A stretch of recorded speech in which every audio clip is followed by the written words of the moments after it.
नमस्कार। आज हम 3 विषयों पर बात करेंगे। पहला है राज्यसभा में 15 फरवरी के बाद जम्मू कश्मीर का कोई प्रतिनिधित्व नहीं होगा। दूसरा विषय है पीडीपी खत्म होने के कगार पर पहुंच चुकी है। यह पहली बार होगा अपने जन्म के, अपने इंसेप्शन के पहली बार 20 सालों में कि अब संसद में पीडीपी कहीं भी नहीं होगी, उसका कोई रिप्रेजेंटेशन नहीं होगा। और तीसरा विषय है कि क्या आप जानते हैं कि 1967 तक जम्मू कश्मीर की 6 लोकसभा सीटों पर भी राज्यसभा की तरह ही सदस्य नामित किए जाते थे। यानी जिस तरह राज्यसभा के सदस्य हैं वो तो एक तरह से प्रतिनिधि चुनते हैं, लेकिन वहां पर मुख्यमंत्री तय किया करते थे जम्मू कश्मीर के कि 6 लोकसभा सांसद जम्मू कश्मीर से कौन होंगे। है ना अजीब कहानी। चलिए सबसे पहले पहले विषय पर बात करते हैं। जम्मू कश्मीर से राज्यसभा में 4 सदस्य आते थे, जिनमें फिलहाल जो चारों सदस्य थे, एक बीजेपी के शमशेर सिंह मनहास, दूसरे कांग्रेस के गुलाब नबी आजाद और 2 पीडीपी के नजीर अहमद लावे और फैयाज अहमद मीर। 15 फरवरी को ये चारों, इनका सत्र खत्म होने वाला है, 6 साल पूरे होने वाले हैं। उसके बाद चारों सीटें खाली हो जाएंगी, लेकिन नए सदस्य चुनकर वहां पर नहीं आ पाएंगे राज्यसभा में। क्यों? क्योंकि आप जानते हैं कि जम्मू कश्मीर में फिलहाल कोई विधानसभा नहीं है। राज्यसभा के प्रतिनिधि का चुनाव, सांसदों का चुनाव राज्य का विधानमंडल किया करता है।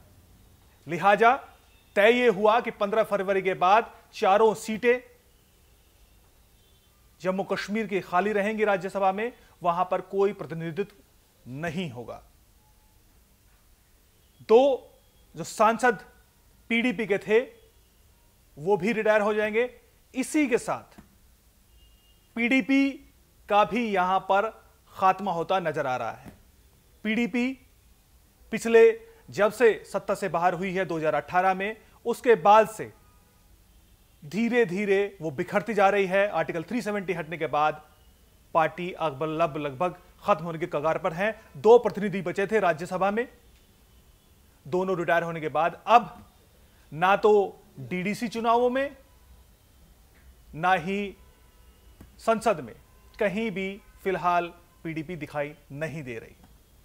यह पहली बार होगा अपने इंसेप्शन से, यानी 2002 में जब मुफ्ती मोहम्मद सईद ने इस पार्टी को खड़ा किया था, उसके बाद से लगातार पीडीपी के सांसद चाहे लोकसभा में हो या राज्यसभा में, दोनों ही सदनों में उनका रिप्रेजेंटेशन लगातार रहा है।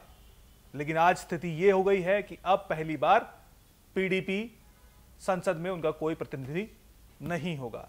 यह स्थिति है पीडीपी की। लेकिन जाते जाते पीडीपी के सांसद फैयाज अहमद मीर जाते जाते केंद्र सरकार की तारीफ में क्या बोलकर गए, पहले वो आप सुनिए। अभी हमारे प्रधानमंत्री जी ने आज इलेक्शन का कहा, वहां लोग निकले, जो हुआ वो कहना चाहिए सर।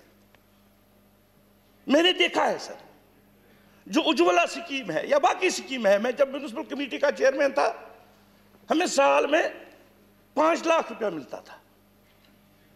आज हमारे जो लोग हैं, मैं जब उनसे पूछता हूं वो कहते हैं कि हमें 14th FC में 5 करोड़ मिले। जो हुआ वो कहना चाहिए सर। इसी तरह गैस का सर, कल तक हमारी जो लेडीज थी वो जंगल से लकड़ी लाती थी, जो ऊपर गांव में है, आज उनके घरों में भी गैस है। जो काम हुआ वो कहना चाहिए सर।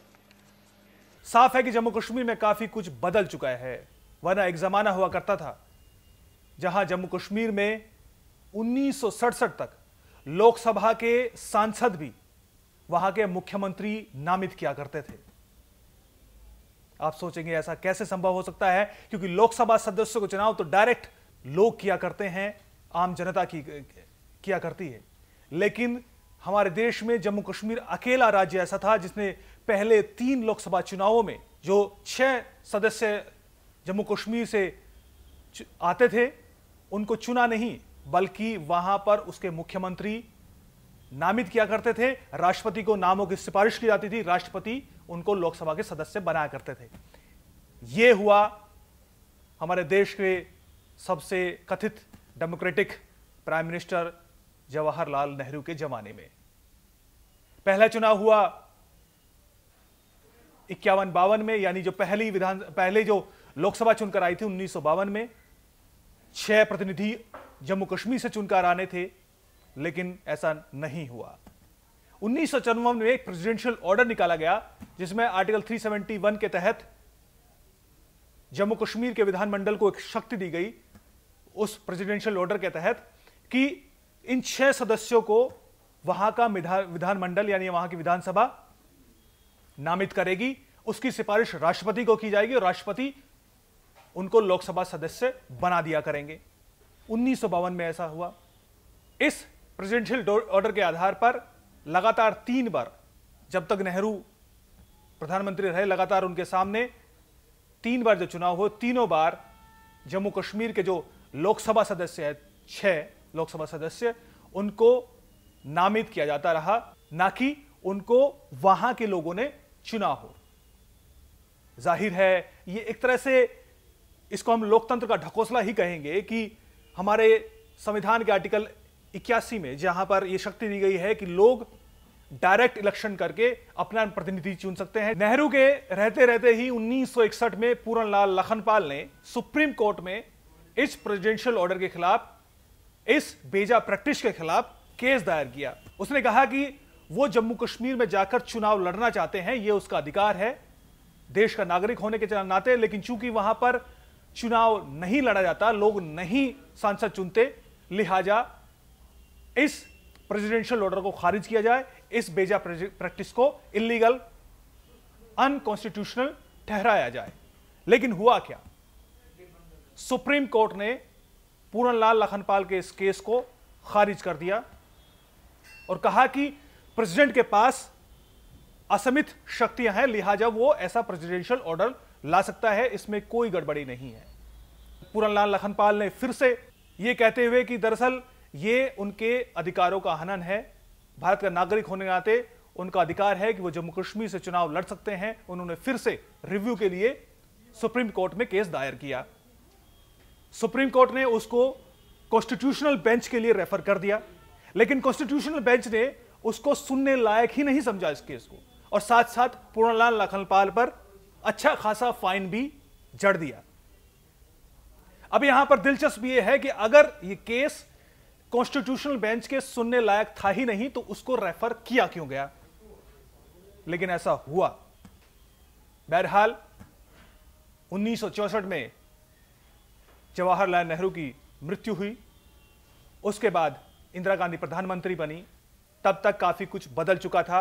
1967 में जब चौथी बार लोकसभा के चुनाव हुए, उससे पहले 1954 का प्रेसिडेंशियल ऑर्डर को इसको वापस ले लिया गया और पहली बार 1967 में लोकसभा चुनाव हुए जम्मू कश्मीर में।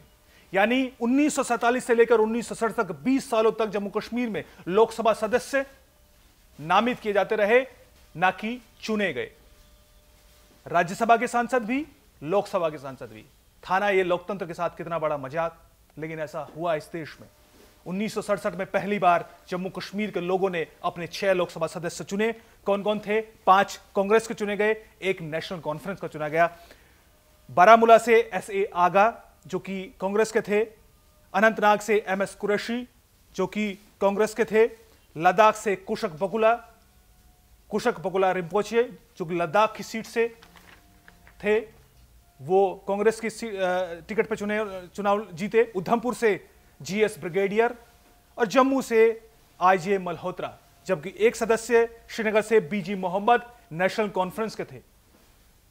ये सदस्य जम्मू कश्मीर में पहली बार चुनकर आए जिनको जनता ने चुना था। आर्टिकल 370 के नाम पर जम्मू कश्मीर में क्या क्या होता रहा, ये उसी का एक बड़ा उदाहरण है, जो कि दुनिया के सबसे बड़े लोकतंत्र में इस प्रैक्टिस को एक बड़ा धब्बा ही कहा जा सकता है। बहरहाल आर्टिकल 370 हट चुका है, अब उस तरह की प्रैक्टिस जम्मू कश्मीर में संभव नहीं है।